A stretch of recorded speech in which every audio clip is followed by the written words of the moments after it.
মাঘের শীতে বাঘ কান্দে আপনারা এই যে ছবিতে দেখতে পাচ্ছেন এটা কিন্তু রূপকথার কথা না, এটা সত্যি কথা। কারণ মাঘ মাসে আসলে সবচেয়ে বেশি ঠান্ডা হয়, আর মাঘ মাসে যদি বাঘ কান্দে সেই জায়গায় তো পাখি অবশ্যই কান্দবে। এই জন্য আজকে আপনারা হয়তো ভিডিওর প্রথমে দেখলেন থাম্বনেল এবং টাইটেলটা দেখে অনেকে অবাক হয়েছেন, শাকিল ভাই কি বলছে মাঘে বাঘ কান্দে সাথে তার সাথে পাখিও কান্দে। আজকে হচ্ছে মাঘ মাসের ৮ তারিখ আর ২২শে জানুয়ারি, অর্থাৎ মাঘ মাসের ৮ দিন হয়ে গেছে। আর আপনারা যদি আমরা যেমন আপনারা এই যে দেখছেন এখনও অনেক অনলাইন শপের মধ্যে এই যে গায়ে সোয়েটার পরায় দিচ্ছে, অনেকে হচ্ছে ছোট আসলে ১-২টা পাখির জন্য এটা প্রযোজ্য, কিন্তু আমাদের মতন ৪০০ পাখির যারা পালন করেন বা যারা খামারে পাখি পালন করেন বা যার অনেক বড় এবিআর, তারা কি করবেন? তারা এই সোয়েটার কোথায় পাবেন বা তারা কিভাবে সোয়েটারের ব্যবস্থা নেবেন? সাধারণত তাদের জন্য হচ্ছে এর আগেও আপনাদেরকে ভিডিওতে শেয়ার করছি, তাদের জন্য মনে হয় এই সোয়েটারটা সবচেয়ে বেস্ট, যেটা হচ্ছে পাটের তৈরি যে চট।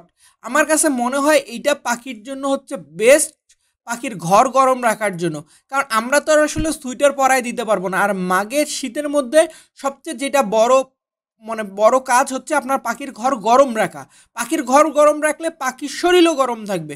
আর পাখির শরীর গরম রাখার জন্য যেটা করতে হবে, যেমন আপনি প্রথমে হচ্ছে ত্রিপল দিয়ে কাভারিং করবেন, তার উপরে হচ্ছে চট দিবেন, যেটা আমার কাছে মনে হয় এই সুইটারের মতন কাজ করবে।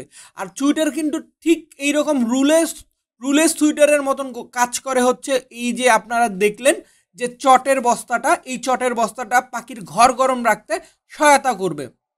এর আগে আমি অনেক ভিডিও দিছি, আপনারা হয়তো বা ভাবতে পারেন এক ভিডিওর সাথে আর এক ভিডিওর মিল, আসলে ফুটেজগুলো একই রকম থাকে কিন্তু কথার ধারণটা আলাদা থাকে।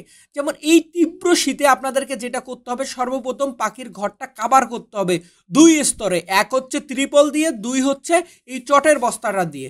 এখন আপনি চটের বস্তা ভিতরেও দিতে পারেন বাইরেও দিতে পারেন, কিন্তু দিতেই হবে, যেখানে দিলে আপনার জন্য ভালো হয়। আর এটা দিলে আপনার পাখির ঘরটা প্রচুর পরিমাণে তাপমাত্রাটা ধরে রাখতে পারবেন।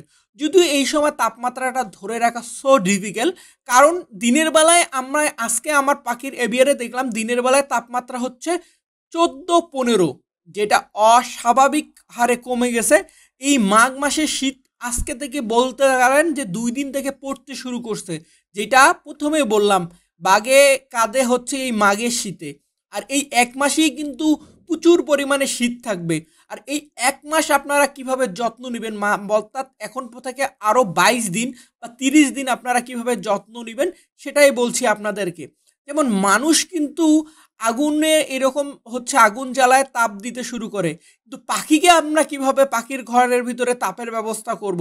সো এটা হচ্ছে আপনারা পাখির ঘরে যেটা ব্যবস্থা করবেন, এরকম সুন্দর একটা পটের মধ্যে, যেগুলো খড়ি অর্থাৎ ধুমা হয় না, অর্থাৎ কাঠ কাঠের কাঠের যে কয়লাটা থাকে সেই কাঠের কয়লাটা দিবেন আপনারা এক। আর ২ নম্বর হচ্ছে আপনারা আরেকটা করতে পারেন, চার কলি মানে খড়ি বলে, মানে এক ধরনের চার কল খড়ি বলে ওইটা, ওই খড়িটা যদি আপনারা জ্বালাইতে পারেন সিস্টেম ওয়াইজ, শুধু আলো মানে ওখান থেকে একটা গরম একটা তাপ উঠতে থাকবে, নট ধুমা। ওইভাবে আপনারা তৈরি করে যদি আপনাদের পাখির ঘরে রাখতে থাকেন, এতেও কিন্তু পাখির ঘরের গরম রাখতে হেল্প করবে। বলা চলে যে এটা হচ্ছে ন্যাচারালভাবে রুম হিটার। হ্যাঁ, এখন অনেকে বলতে পারেন রুম হিটার দিলে ভাই তাহলে কেমন হয়, কিন্তু রুম হিটার থেকে একটা গরম বাতাস বের হয়। এই জন্য আপনাদেরকে আমি কখনো রুম হিটার দিতে বলবো না, এবং আমি নিজেও আমার পাখির ঘরে কখনো রুম হিটার চালাইনি যতদিন থেকে পাখি পালন করি। সো আমার মনে হয় এই ন্যাচারালভাবে যদি রুম হিটারটা করতে পারেন, এক্স্যাক্টলি ওরা মানুষ যেভাবে আগুন তাপ দিচ্ছে, পাখির অটোমেটিকলি এখান থেকে এক ধরনের গরম উঠবে। আর অবশ্যই এটা কিন্তু কলোনির জন্য প্রযোজ্য না, যারা খাঁচায় পাখি পালন করেন তাদের জন্য প্রযোজ্য। তারপর হচ্ছে এই যে সাদা টিন ব্যবস্থা রাখবেন, এই সাদা টিন যাতে উপর থেকে একটা গরম নামে। তারপর হচ্ছে পাখির ঘরের আয়তনের উপর, যদি বড় ঘর হয় ২০০ ওয়াটের বাল্ব দিবেন, যেমন আমার এটা বড় ঘর। আর যদি ছোট ঘর হয় তাহলে ১০০ ওয়াটের বাল্ব দিবেন। অবশ্যই বাল্ব দিনরাত ২৪ ঘন্টা জ্বলতে থাকবে। এখন দিনরাত ২৪ ঘন্টা জ্বলবে এটা কেমনে সম্ভব? কারণ রাতের বেলা যদি জ্বলায়, শাকিল ভাই তো নিজে বলছে যে পাখির ডিস্টার্ব হয়, কিভাবে জ্বালাবেন সেটা পরের অংশে বলছি। কিন্তু তার আগে আপনাদেরকে যেটা বলবো, এই যে আপনাদের পাখির ঘরের কিন্তু আয়তনের উপরে কিন্তু এই ঘরের তাপমাত্রাটার জন্য নিয়ন্ত্রণ বা ভালো রাখার জন্য কিন্তু আমার মনে হয় সবচেয়ে বেস্ট হচ্ছে ১০০ ওয়াটের থেকে ২০০ ওয়াট। এর চেয়ে কম দিলে ওগুলো আসলে ওইভাবে রুম গরম করতে হেল্প করে থাকে না।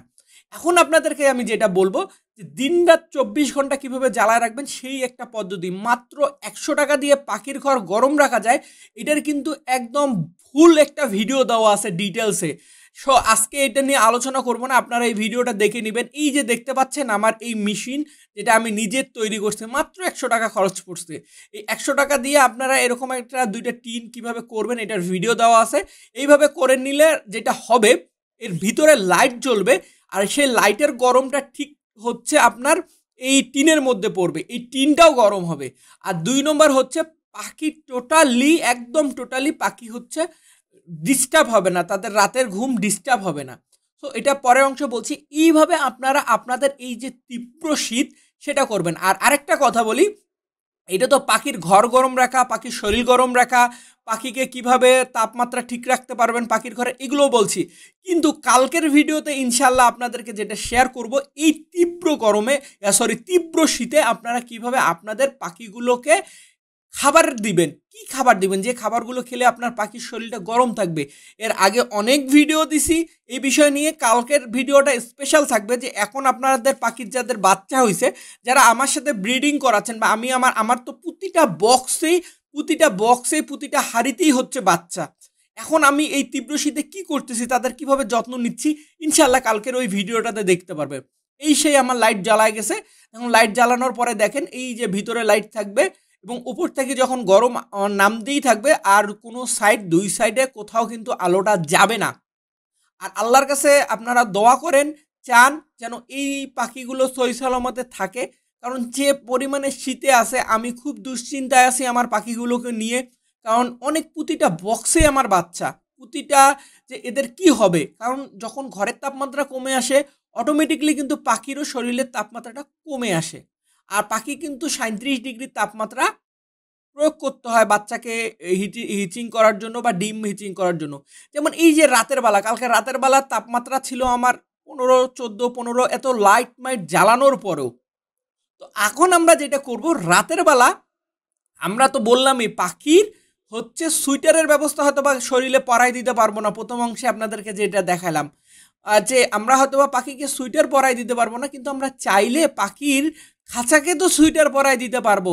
অর্থাৎ আমরা যাদের এরকম অ্যাবিলিটি আছে যে আপনাদের বাসায় পুরাতন কাপড়, চাদর, পর্দার কাপড় যা আছে তা দিয়ে জাস্ট খালি উপরে আপনি একটু পাখিটার উপরে ফেলাই দিয়ে রাখেন খাঁচার উপরে, তাহলে হবে কি, পাখিটার ওই জায়গাটাতে যে রাতের বেলার যে তাপমাত্রাটা কমে আসতেছে, এটা ওখানে কিন্তু ব্যালেন্স থাকবে। এই জন্য আমি মনে করব, এবং অবশ্যই আপনারা যখন পাখির খাঁচাটা ঢেকে দিবেন, অবশ্যই যেন পিছন পাশটা ফাঁকা থাকে, বা একটা অংশ ফাঁকা থাকে, তাহলে ওটা দিয়ে বাতাস ঢুকতে থাকবেন, বা বাতাসটা রোটেশন হবে, না হলে কিন্তু বড় সমস্যা হয়ে যাবে। আর এইভাবে আমি হচ্ছে আমার যে খাঁচার মধ্যে আমি হচ্ছে এইভাবে ঢেকে দিচ্ছি। এই যে এখন তীব্র শীত পড়ে গেছে এই সময়, এতদিন কিন্তু আপনাদেরকে আমি এই ঢাকাঢাকির কথা বলিনি, কিন্তু এখন বলতেছি, কারণ এখনই হচ্ছে মাঘ মাসের শীত, আর এই শীতটাই হচ্ছে সবচেয়ে ভয়ানক শীত, বছরের শেষ শীত। এই শীতটা এইভাবে বলে দিয়ে যাবে। যেমন এই যে দেখেন, আমি রিংনেটের খাঁচার উপর একদম উপর দিয়ে ঢেকে দিয়ে চলে যাচ্ছি। সো এইভাবে আপনারা, আমার মনে হয় যদি খাঁচাটা ঢেকে দেন, আমার মনে হয় যে পাখিগুলো ইনশাল্লাহ সুস্থ থাকবে এবং ভালো থাকবে, আর পাখির ঠান্ডা লাগার চান্সটাও খুব কমে যাবে। আর আমি জানি না আপনাদের আসলে এই উপদেশমূলক ভিডিওগুলো দেখে কতটুকু উপকারে লাগে। যদি উপকারে লাগে অবশ্যই কমেন্টে জানাবেন, আর বেশি উপকারে যদি কারো লেগে থাকে অবশ্যই শেয়ার করে দিবেন। অলমোস্ট আমার সব ঢাকাঢাকি শেষ, আর আমি যদি ভুলভাল তথ্য দিয়ে থাকি সেটাও জানাবেন। এখন আমার যে এটা করবার পরে আমি যেটা করব, এখন আমি লাইটটা অফ করে দিয়ে যাব। লাইট অফ করার পরে শুধুমাত্র আমার হচ্ছে এই যে আমি যে বানাইছি, এই যে দেখেন, এইটা থেকে একটা জাস্ট আলো নামতে শুরু করবে। আর এই আলোটা হওয়ার পরে দেখেন আর কোনো কিছু দেখতে যাচ্ছে না, এতে করে পাখির আমার রেস্টেরও সমস্যা হচ্ছে না, ঘরও গরম থাকতেছে। সব মিলিয়ে আলহামদুলিল্লাহ এই সেটআপটা আমার কাছে মনে হয় বেস্ট শীতের জন্য। জানি না আপনাদের কেমন লাগলো অবশ্যই জানাবেন। আর এতক্ষণ আমার সঙ্গে থাকার জন্য অসংখ্য ধন্যবাদ। এই মাঘের শীতের সবার পাখি সুস্থ থাক এই কামনা করে আজকের মতন আল্লাহ হাফেজ। আসসালামু আলাইকুম।